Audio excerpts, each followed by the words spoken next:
यहाँ तक तशरीफ़ फरमा हुए। आज जिस इशू के हवाले से मैं आपके साथ बात करना चाहता हूँ वो लद्दाख की सिचुएशन है और वहाँ की गिरफ्तारियाँ और इस मसले के साथ जुड़े हुए और भी जो इश्यूज़ हैं। लद्दाख में हुआ अफसोसनाक, जो भी सरकार की तरफ से बंदिशें गिरफ्तारियों का सिलसिला जारी किया है, हद दर्जा शर्मनाक, काबिल मज़म्मत। लेकिन इसके अलावा मैं इसका एक पस मंज़र भी बताना चाहता हूँ और आज मैं आपके साथ गुफ्तगू कर लूँगा जो भी जम्मू कश्मीर में होता आया है और आज लद्दाख में हुआ, वो 5 अगस्त 2019 से शुरू कहानी का हिस्सा है, अलमिया का हिस्सा है।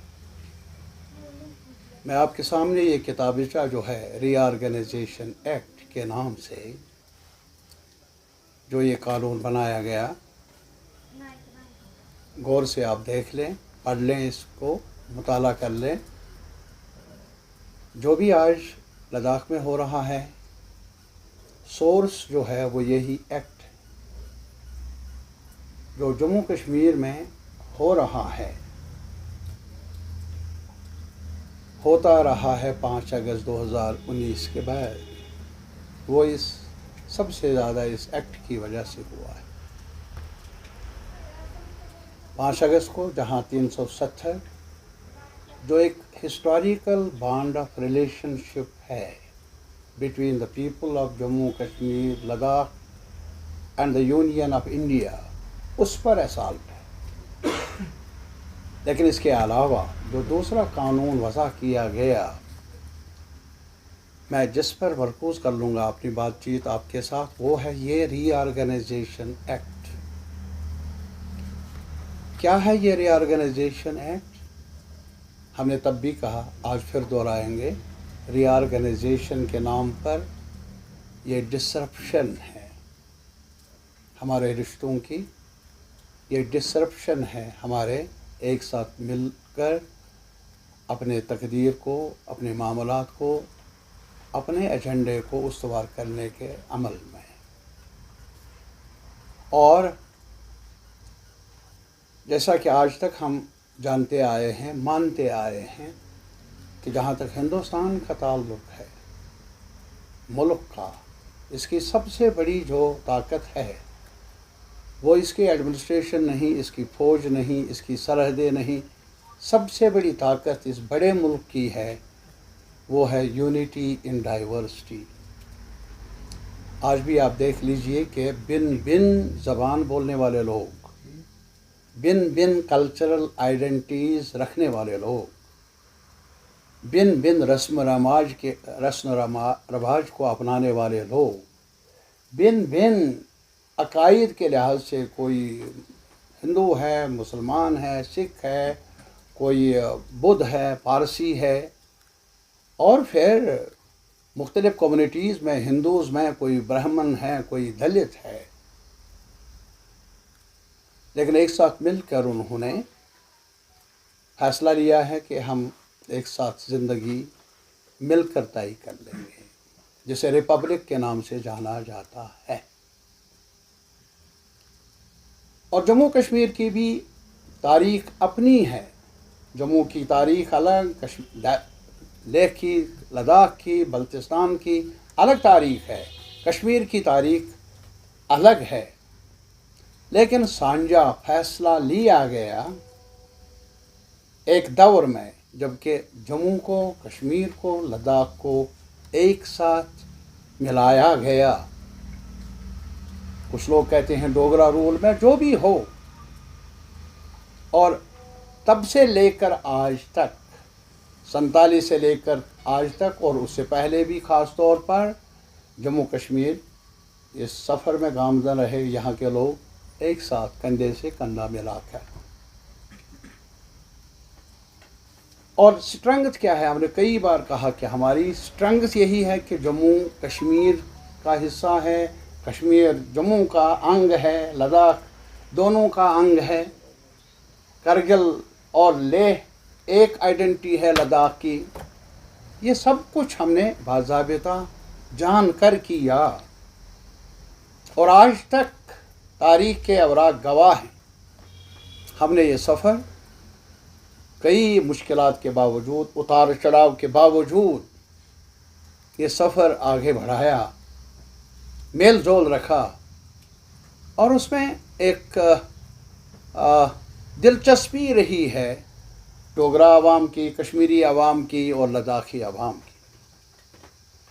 रीऑर्गेनाइजेशन एक्ट ने बगैर पूछे, न जम्मू से पूछा, न कश्मीर से पूछा, न लद्दाख से पूछा, बैक जंबिश कलम कर्फ्यू नाफिज करके बंदिशें जारी रखकर मीडिया पर कदगन लगाकर फरमान जारी किया,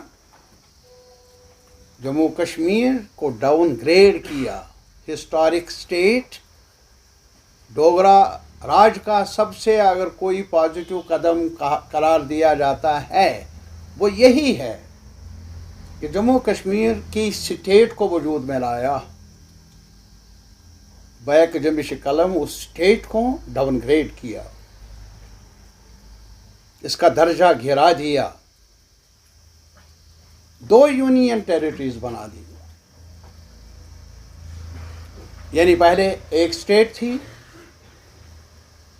अब 2 हिस्सों में तकसीम किया गया। अब स्टेट नहीं, यूनियन टेरिटरी। यूनियन टेरिटरी का मतलब क्या है कि हम हिंदुस्तान के जमहूरी निज़ाम के हिस्सेदार नहीं। हमें इस नज़र से देखा गया कि अलग हैं, गैर हैं, इसलिए ये अपने मनसब को संभाल नहीं सकते, अपने ज़िंदगी को संभाल नहीं सकते, जमहूरी ढंग से अपना रोल निभा नहीं सकते, इसलिए इनको यूनियन टेरिटरी के दायरे में आप हुक्मनामा होगा, दिल्ली से होगा, हमारा रस्म रिवाज क्या होगा, उठना बैठना क्या होगा, बातचीत क्या होगी, चालो चलन क्या होगा, फैसला जम्मू कश्मीर की असम्बली नहीं, जम्मू कश्मीर के इदारे नहीं, बल्कि फ़ैसला होगा यूनियन गवर्नमेंट की तरफ से। और ये इससे साफ जाहिर है जो हमारी जद्दोजहद रही है कि हमें हिंदुस्तान के रिपब्लिकन जो एक ऑर्डर है, जमहूरियत का ऑर्डर है, उसका हिस्सेदार बनना है। यह लद्दाखी आवाम की भी थी राय, ये जम्मू की भी थी और कश्मीर की भी। हमें उस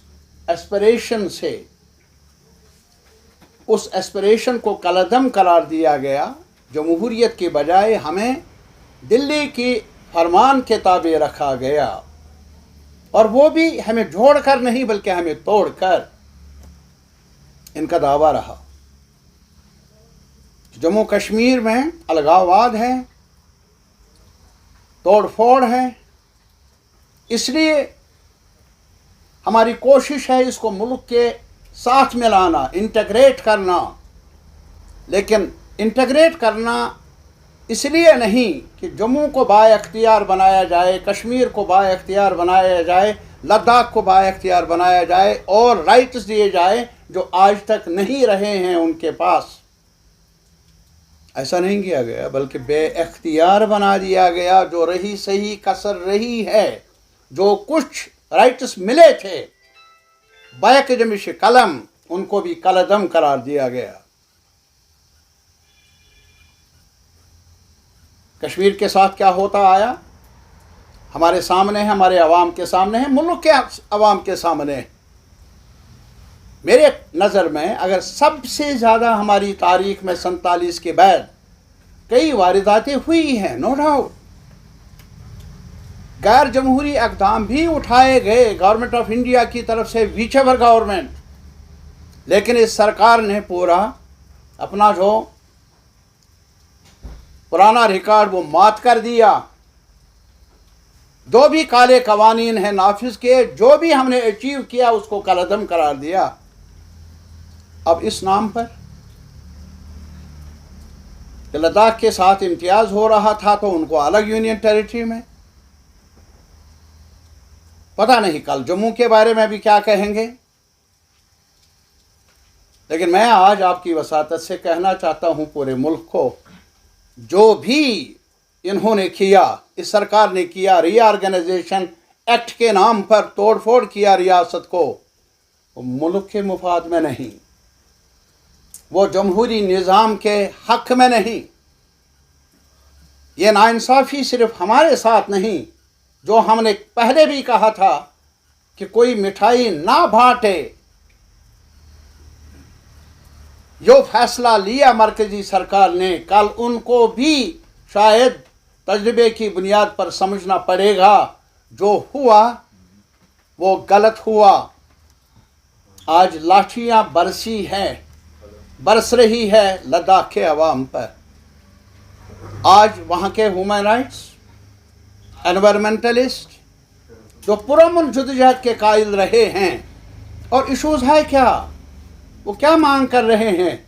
6 शेड्यूल का, कि हम ट्राइबल्स हैं, हमारे पास ज़मीन बहुत है, पॉपुलेशन कम है, वसीले कम हैं, हमें 6 शेड्यूल में लाया जाए ताकि जो मुल्क के बड़े सरमाएदार हैं, बड़े बड़े कॉरपोरेट कैपिटलिस्ट्स हैं, जिनकी नज़र है लद्दाख की ज़मीन पर, वो या ना आ जाए और अपना कारोबार शुरू कर लें नफ़ा के नाम पर, नफ़ा कमाने के लिए।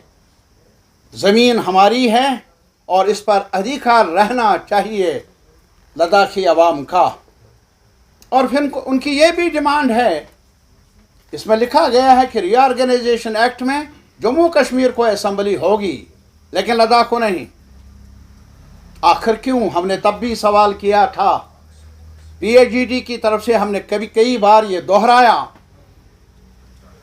लद्दाखी अवाम ने आज तक एक कंट्रीब्यूशन किया है जम्मू कश्मीर लद्दाख के फ्यूचर को बनाने में, शेप करने में, और इन्होंने लेकिन लंतरानी बताई कि लद्दाख को, जम्मू को के साथ नाइंसाफ़ी हुई।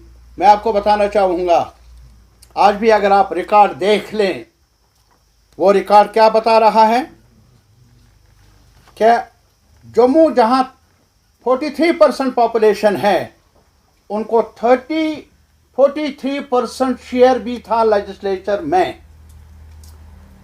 पूरे स्टेट की जो पॉपुलेशन है, जम्मू रीजन की पॉपुलेशन 43%, और जो नुमाइंदगी थी असेंबली मेंबरों की तादाद, वो भी 43% थी। और इसके बरक्स जहाँ कश्मीर, जहाँ 50% पॉपुलेशन है ओवरऑल स्टेट में से,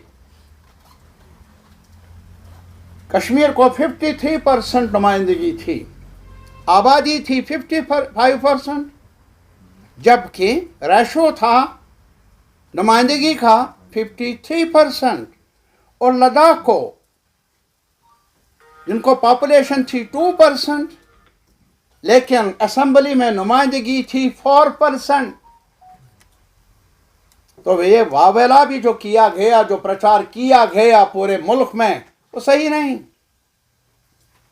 मैं ये नहीं कहूँगा कि जम्मू कश्मीर और लद्दाख को एक साथ जोड़ने में, रखने में, मैं नहीं मानता कि कश्मीर की सुपीरियरिटी है, होनी चाहिए, जम्मू की सुपीरियरिटी नहीं होनी चाहिए, लद्दाख के हुकूक नहीं होने चाहिए। रिश्ता तब बनता है जब बराबरी की बुनियाद पर हम कर लें। जम्मू के अवाम भी हमारे अवाम हैं और हम उनके हैं, वो हमारे हैं। मैं इस बात का, हमारी पार्टी इस बात की कायल रही नहीं है, और हमारी तारीख इस बात की कायल रही नहीं है कि हम नाइंसाफ़ी पर अपनी इमारत खड़ा कर लें।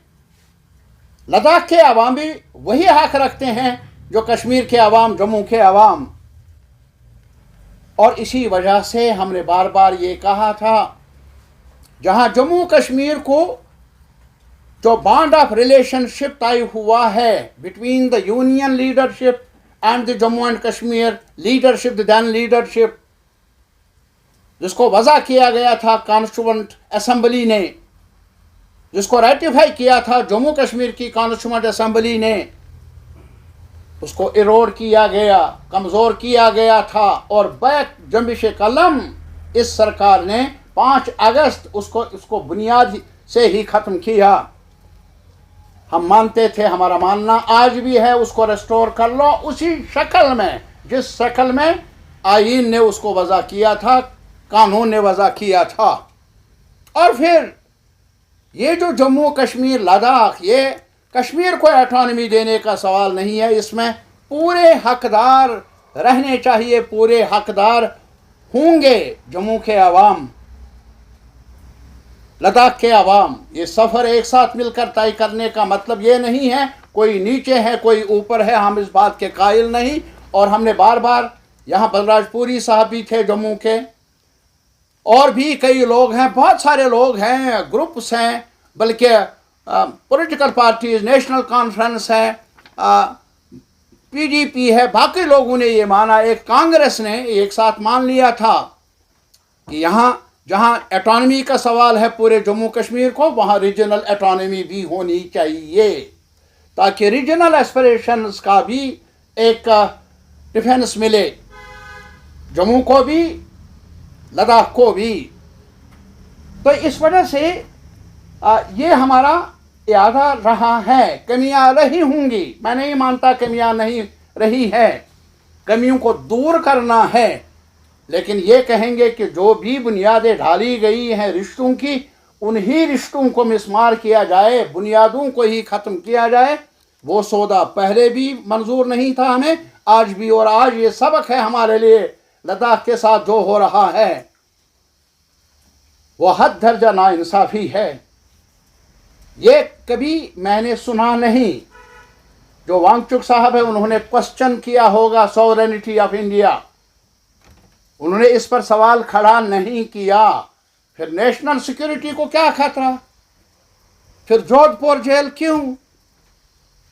मैं आज भी इस सरकार से, खास तौर पर प्राइम मिनिस्टर ऑफ इंडिया से कहूँगा, अपील कर लूँगा, ये मुल्क की सालमियत का सवाल भी है। लाठियों से, गोलियों से, दबदबा से, बंदिशों से आज तक मसाइल सुलझे नहीं हैं, बल्कि तारीख बता रही है और ज़्यादा उलझाव पैदा हुआ है। आप इतने बड़े मुल्क के प्राइम मिनिस्टर हैं, आप खुद जायज़ा ले लीजिए। जो रीऑर्गेनाइजेशन एक्ट के नाम पर एक हिस्टोरिक स्टेट को डाउनग्रेड किया गया यूनियन टेरिटरीज में, जो आज लद्दाख के साथ हो रहा है। अभी सैलाब हुआ, खेत उजड़ गए, मैं नहीं कहूँगा सड़कें कितनी गई वगैरह गए, वो तो है, अपनी एक बड़ी कहानी है, लेकिन इसके अलावा जम्मू के खेत का सवाल क्या है? उनकी फसल उजड़ गई, मुआवजा कहाँ? हमारा सेब उजड़ गया, जो भी था, सड़क भी खराब हो गई और उसका भी भुगतना पड़ा। हमारे ग्रोवर को, जिनके पास नौकरियां नहीं, जम्मू के नौजवानों के लिए नौकरियां नहीं, हमारे पढ़े लिखे लोग हैं, दरबदर है, क्लास 4 की मांग कर रहे हैं या डेली वेजर की मांग, दर दर की ठोकरें खा रहे हैं। अब नज़र थी इसी फसल पर, पहले टूरिज़्म था, कुछ एक सेक्शन को कुछ राहत थी, लेकिन बदकिस्मती है हमारा वो एक बड़ा सानिहा पेश आया टेररिस्ट एक्ट की वजह से।